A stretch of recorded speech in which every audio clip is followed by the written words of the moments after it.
आप सभी भाई बहनों का आध्यात्मिक ज्ञानात्मक चैनल की ब्रह्म मुहूर्त उपदेश कक्षा में एक बार फिर स्वागत है।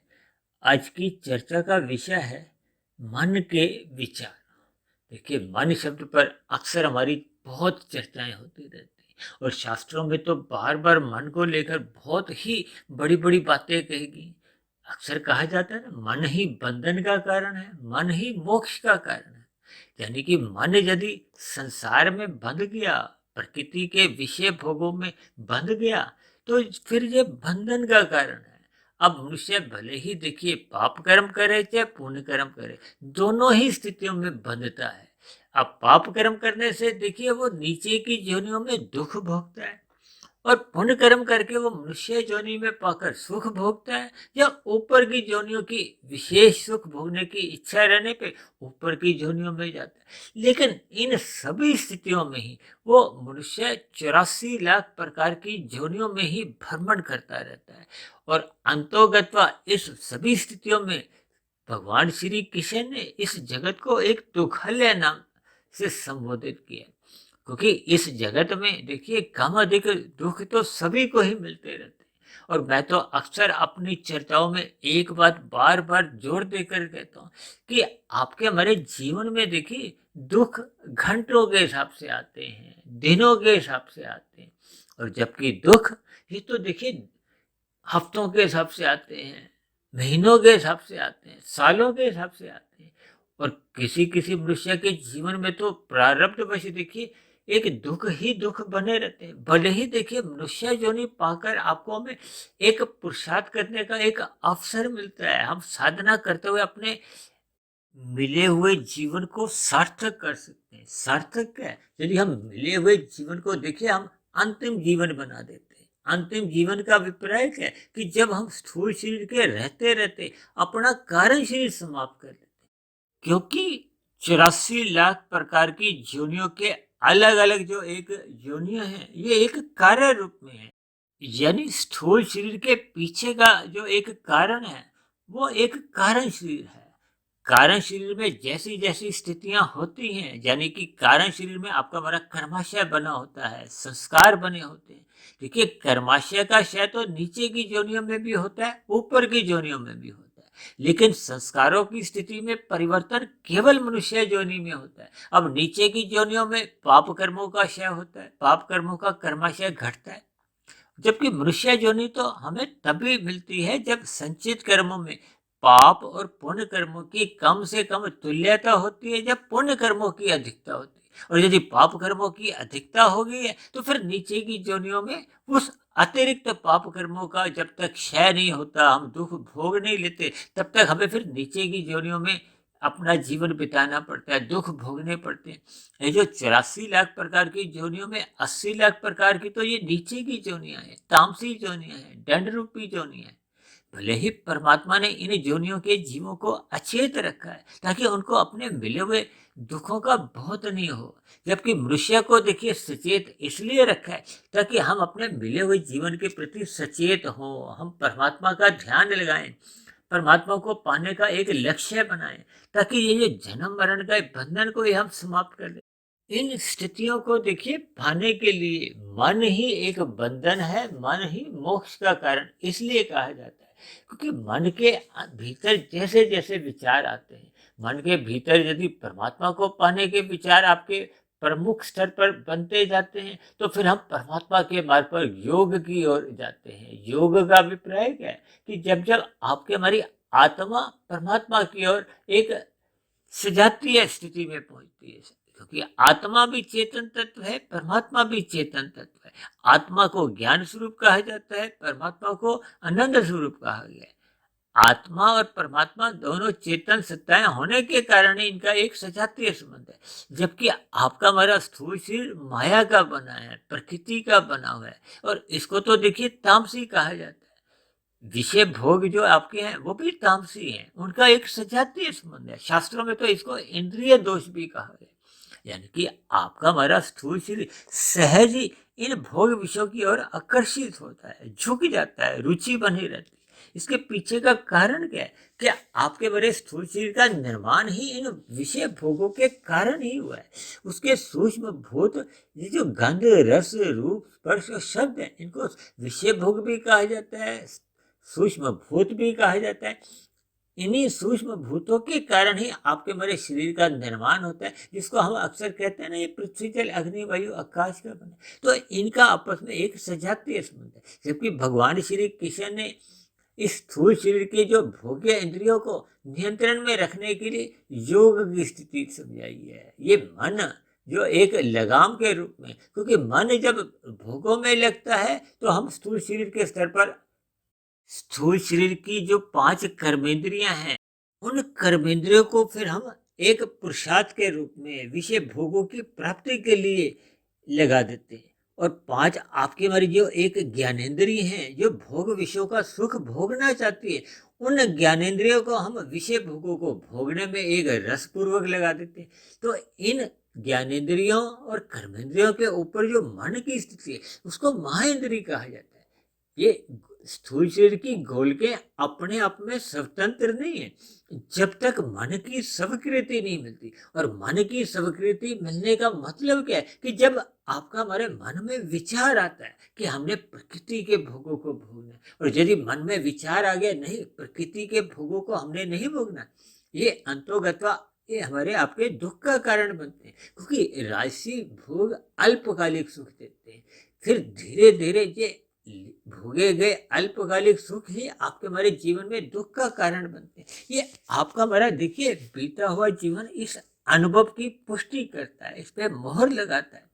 और शास्त्रों में तो देखिए एक एक शब्द को बहुत ही नपातुला तोल के कहा गया। शास्त्रों में तो जो जो भविष्य में भी आपके हमारे जीवन में स्थितियां बनने वाली होती हैं, यानी कि इन विषय भोगों के जो जो परिणाम आने होते हैं, उनके बारे में पहले ही सब कुछ कहा जाता है। लेकिन मन अक्सर इन बातों को नकार देता है, क्योंकि उसके विषय भोगों में रुचि रहती है, वो बुद्धि को नकार देता है। इसलिए तो भगवान श्री कृष्ण ने अर्जुन के रथ के 5 घोड़ों की लगाम अपने हाथ में रखी। यानी कि जब तक हम अपनी सात्विक बुद्धि के द्वारा इस मन को एक सत्संग में नहीं लगाते, यानी कि अपने विचारों को एक सात्विक दिशा नहीं देते, तो फिर मन अमर्यादित इन विषय भोगों की गलियों में कब आवारागर्दी करने लगता है, यानी कि वो बुद्धि की लगाम छुड़वा लेता है। वो मन फिर राशि विषय भोगों की गलियों में आवारागर्दी करने लगता है। अक्सर संसार में लोग क्या कहते हैं कि क्या कहें, मन सत्संग के लिए राजी नहीं होता। देखिए ये राजी आरंभिक स्थितियों में नहीं होता, क्योंकि इसको विषय भोगों की गलियों में विषय भोग भोगने की आदत है। आदत का अभिप्राय क्या है? कि हम भूतकाल की योनियों में विषय भोगों को भोगते आए हैं। जब आपके हमारे कारण शरीर में राशि संस्कार अधिक बने होते हैं, तामसी संस्कार अधिक बने होते हैं, और ऐसी स्थिति विशेष में जब रजोगुण और तमोगुण की ही प्रधानता होती है, तो फिर आपके हमारे कारण शरीर में शुभ संस्कार को हो, ज्ञान के संस्कार को, सात्विक संस्कार की एक न्यूनता होती है। वो न्यूनता ही फिर आपको हमें सत्संग में टिकने नहीं देती। यानी कि आपका बड़ा सत्संग होते हुए दिखाई तो देता है, लेकिन मन में विषय भोगों की छलांगे लगती रहती है। आपका बड़ा मन फिर सत्संग में लगता नहीं है। जब हम सत्संग श्रद्धा पूर्वक नहीं करते, तो फिर उस किए गए सत्संग का फिर हम मनन नहीं कर सकते। जब मनन ही नहीं हम करते, तो फिर कारण शरीर में किसी भी प्रकार के कोई एक परिवर्तन नहीं आता। परिवर्तन क्या है? कि जो पहले के बुरे संस्कार भोग विषयों के बने हुए हैं, उनको हमने समाप्त करना है, उनके स्थान पे हमने शुभ संस्कार बनाने। शुभ संस्कार का अभिप्राय सात्विक संस्कारों से होता है, और अशुभ संस्कार तो देखिए तामसी हैं और राजसी हैं। हालांकि तामसी और राजसी में तामसी संस्कार अधिक हानिकारक होते हैं, लेकिन कुल मिलाकर ये रजोगुण भी आपको हमें विषय भोगों की गलियों में ही एक प्रेरित करता रहता है। इसलिए हम सभी भाई बहनों को एक आरंभिक स्थितियों में, जैसे देखिए बच्चा आरंभिक स्थितियों में रोते धोते जाता है, हम उसको किसी भी तरह लोभ लालच से किसी तरह स्कूल भेजने को उसको राजी करवाते हैं। फिर धीरे धीरे उसका मन टिकने लगता है। अब उसको शिक्षा का एक लाभ समझ में आ जाता है। अब वो स्कूल जाने को अपने आप ही तैयार हो जाता है, अपने आप ही वहाँ पे एक पढ़ने में दिलचस्पी बनाता है। फिर घर आने पे भी वो अपना एक पढ़ाई की ओर मन लगाता है। पढ़ाई के लिए ही वो अलग अलग बड़ी बड़ी ट्यूशनें भी लेता है, यानी कि उसका मन अब शिक्षा के महत्व को समझ जाता है, तो इसलिए उसका मन अब शिक्षा में लग जाता है। इसी तरह जब जब हमें परमात्मा का ज्ञान विज्ञान समझ आता है, परमात्मा के एक दिव्य गुणों का बोध होने लगता है, तो फिर हमें प्रकृति के ये जो विषय भोग हैं, फिर ये हमें तुच्छ नजर आते हैं। फिर इनका हमें एक ज्ञान पूर्वक वैराग्य होने लगता है। ज्ञान पूर्वक वैराग्य होने से ही फिर उतने उतने अनुपात में फिर सत्संग में मन टिकने लगता है, और टिका हुआ ज्ञान पे ही मनन होता है। मनन होते होते ही लंबी प्रक्रिया के बाद आपके हमारे कार्य शरीर में शुभ संस्कार बनते हैं, और शुभ संस्कार ही फिर आपके हमारे मन की जो एक विचारों को एक सात्विक दिशा देते हैं। देखिए, ये सभी स्थितियां जब तक हम अपने जीवन में क्रमबद्ध तरीके से एक परिवर्तन में नहीं लाते, तो तब तक तो देखिए आपके हमारे जीवन में किसी भी प्रकार का कोई परिवर्तन नहीं आता।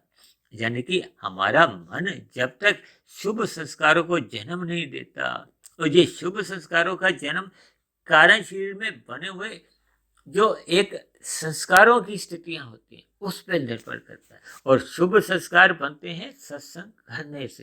सत्संग करने से ही आपका हमारा जीवन एक अनुशासित होने लगता है, मर्यादित दिनचर्या बनने लगती है। सात्विक दिनचर्या बनने से ही जीवन एक संतुलन में आने लगता है। फिर हम देखिए अपने मिले हुए जीवन में एक हमारे जीवन में एक सहनशीलता आने लगती है। सहनशीलता आने पे फिर हम सत्वगुण के प्रति एक विशेष एक ध्यान देते हैं। जब सत्वगुण की ओर हम विशेष ध्यान देने लगते हैं, तो फिर आपके हमारे विचारों में ऊंचाइयां आने लगती हैं। जैसे देखिए, पानी को जब हम उबालते हैं तो उसमें वो एक उबाल आता है ना, वो ऊंचाइयों की ओर भाप बन के जाने लगता है। और यदि उस पानी में अकड़ाहट आ जाती है, अहंकार आ जाता है, तो फिर वो वही बर्फ का रूप धारण कर लेता है। देखिए, इन शब्दों के भावार्थ को समझकर हम अपने जीवन की दिशा बदलनी है। दिशा क्या बदलनी है कि हमने अपने मिले हुए जीवन में मन को प्रकृति के विषय भोगों से हटाकर परमात्मा की ओर ले जाना है। और परमात्मा की ओर ले जाने के लिए हमें देखिए अपनी सात्विक स्थिति मजबूत करनी आवश्यक होती है, क्योंकि परमात्मा तो देखिए एक विशुद्ध सत्वगुणी सत्ता है। उस विशुद्ध सत्वगुणी सत्ता का ज्ञान विज्ञान समझने के लिए सर्वप्रथम हमें देखिए अपनी सात्विक स्थिति मजबूत करनी होती है, यानी कि हमें सत्संग करना होता है। और ये जो विषय भोगों से हमें एक आवश्यक वैराग्य मन में जगाना होता है। तभी तो ये शास्त्रों में देखिए विभिन्न प्रकार के कर्मकांड की एक रचना रची गई है, ताकि हम अपने मिले हुए जीवन में कर्मकांड को एक श्रद्धा पूर्वक करें। यदि हम उन कर्मकांडों को भी देखिए भय से या लोभ से करते हैं, तो फिर आपके हमारे कारण शरीर में फिर वो शुभ संस्कार उनके प्रति बन नहीं पाते। जब तक शुभ संस्कार नहीं बनते, तब तक आपके हमारे स्वभाव में, आपके हमारी दिनचर्या में या मन के विचारों में कोई एक सात्विकता बन नहीं पाती। जब तक सात्विकता नहीं बन पाती, तो फिर आपके हमारी दिनचर्या में स्थूल शरीर के स्तर पर जो जो क्रियाएं होती हैं, उनमें देखिए रजोगुण की या फिर तमोगुण की ही प्रधानता बनी रहती है। इसलिए हम सभी भाई बहनों को आरंभिक स्थितियों में देखिए जोर जबरदस्ती से अपने इस मन को, बिगड़े हुए मन को सत्संग में ले जाना होगा। इस पर जोर जबरदस्ती करते हुए इस मन को समझाना होगा। इस मन को फिर समझाते समझाते जब ये मन एक समझने लगता है, क्योंकि कहते हैं ना, एक स्थिति विशेष में जब हम अभ्यास बार बार करते हैं, तो उस अभ्यास के कारण ही फिर आपके हमारे मन के विचारों में एक सात्विकता आने लगती है। और जब जब हम देखिए कुसंग करते हैं, तो आपके हमारे विचार फिर बदल जाते हैं। विचार फिर विषय भोगों की ओर बहने लगते हैं, और विषय भोगों की गलियों में बहते बहते कब मनुष्य पाप कर्मों में लिप्त होने लगता है, तमोगुण की गलियों में गिर कर अपनी अधोगति कर लेते हैं। मनुष्य को इसका बोध नहीं रहता। इसलिए हम सभी भाई बहनों को अपने मिले हुए जीवन में सात्विक स्थिति मजबूत करने के लिए सत्संग करते रहना होगा।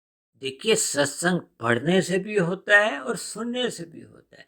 अब जब जब हमें देखिए सुनने का मौका मिलता है, तो हमें सुनना चाहिए। जब जब हमें पढ़ने का मौका मिलता है, तो हमें पढ़ना चाहिए। पढ़ने का अभिप्राय क्या है? देखिए, सात्विक साहित्य को हमें पढ़ना चाहिए। विभिन्न प्रकार की जो सात्विक स्थितियां को जब हम पढ़ते रहते हैं, तो फिर वैसे वैसे आपके हमारे विचारों में एक परिवर्तन आने लगता है। फिर आपके हमारे विचार अपने आप ही सात्विक बनने लगते हैं। और यदि हम देखिए पढ़ने में एक तामसी साहित्य को पढ़ते हैं, या राजसी साहित्य को पढ़ते हैं, या टीवी पे हम कुछ ऐसे धारावाहिकों को देखते हैं जिससे हम संसार के विषय भोगों में एक आकर्षित होने लगते हैं, या हम खेल तमाशों में अधिक रुचि लेते हैं तो फिर हम संसार में फंसने लगते हैं। ये सभी स्थितियों पर जब तक हम ज्ञानपूर्वक चिंतन नहीं करते, तब फिर ये जो गुणों का बहाव होता है, दिन में जब रजोगुण की स्थितियां होती हैं तो ये रजोगुण की स्थितियां आपको में संसार में बहा ले जाती हैं। जब शाम को तमोगुण की मोहनात्मक स्थितियां होती हैं तो फिर हम स्थूल शरीर के स्तर पर विषय भोगों में लिप्त होने लगते हैं। और जब देखिए सतोगुण की स्थितियां होती हैं तो हम नींद में सो जाते हैं, यानी कि हम ब्रह्म मुहूर्त में सोए रहते हैं। इसलिए मेरी आप सभी भाई बहनों से विनती है कि हमें अपने मिले हुए जीवन में मन के विचार शुद्ध करने के लिए ब्रह्म मुहूर्त में उठना चाहिए। अब ब्रह्म मुहूर्त में देखिए आरंभिक स्थिति में यदि आपका मेरा मन उठ नहीं भी पाता तो हमें देखिए अलार्म लगाकर या किसी भी स्थिति से मन को एक जगाना होगा, मन को परमात्मा में लगाना होगा। जैसे जैसे आपका मेरा मन ब्रह्म मुहूर्त में टिकने लगता है तो फिर सहज ही प्रकृति के वातावरण से वो अनुकूलताएं आपके मेरे मन के विचारों में एक सकारात्मक परिवर्तन लाने लगती है। और जैसे जैसे वो सकारात्मक परिवर्तन आपके मन के स्तर पर स्थिर होने लगते हैं, यानी कि ज्ञान टिकने लगता है, तो फिर आपका दिन की जब रजोगुण की स्थितियां होती हैं वो सहज ही मर्यादा में आने लगती हैं। रजोगुण मर्यादा में आने पर फिर मनुष्य शाम को तमोगुण की जो एक मोहनात्मक स्थितियां होती हैं उनमें अपने आप को बचाने लगता है, रात को जल्दी सोने लगता है। और रात को जल्दी सोने से फिर सुबह सहज ही ब्रह्म मुहूर्त में उसकी नींद अपने आप ही खुलने लगती है। तो ऐसी सभी शुभ स्थितियां हम सभी भाई बहनों के जीवन में तभी बन पाती है जब हम मन के स्तर पर परमात्मा से जुड़ने का एक निर्णय लेते हैं। तो इसलिए मेरी आप सभी भाई बहनों से विनती है कि हमें रात को जल्दी सो जाना चाहिए और सुबह ब्रह्म मुहूर्त में उठते हुए परमात्मा से जुड़ने का एक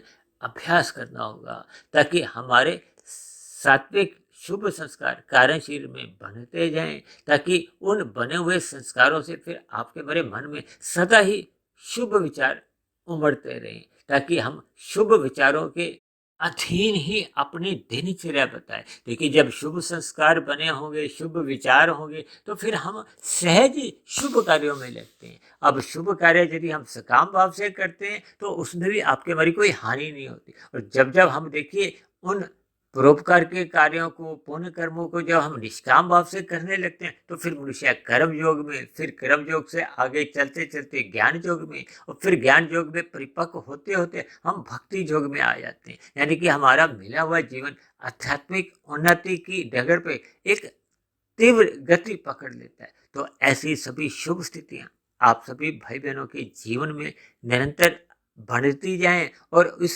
आध्यात्मिक यात्रा पर हम अपनी गति को बढ़ाते जाएं, ताकि जल्द से जल्द हम परमात्मा रूपी मंजिल को पा जाएं। तो ऐसी सभी शुभ स्थितियां आप सभी भाई बहनों के जीवन में भी बने। इन्हीं शुभ कामनाओं के साथ आज की चर्चा विशेष को अब हम यहीं विश्राम देते हैं। शाम को फिर मिलते हैं संध्या बेला ज्ञान कक्षा में। तब तक आप अपने आध्यात्मिक मित्र सुधीर भाटिया फकीर को इजाजत दें। आप सभी भाई बहनों की सात्विक दिनचर्या मजबूत हो, मन में सात्विक विचार बढ़ते जाएं, इसके लिए मेरी ओर से आप सभी भाई बहनों को बहुत बहुत शुभकामनाएं।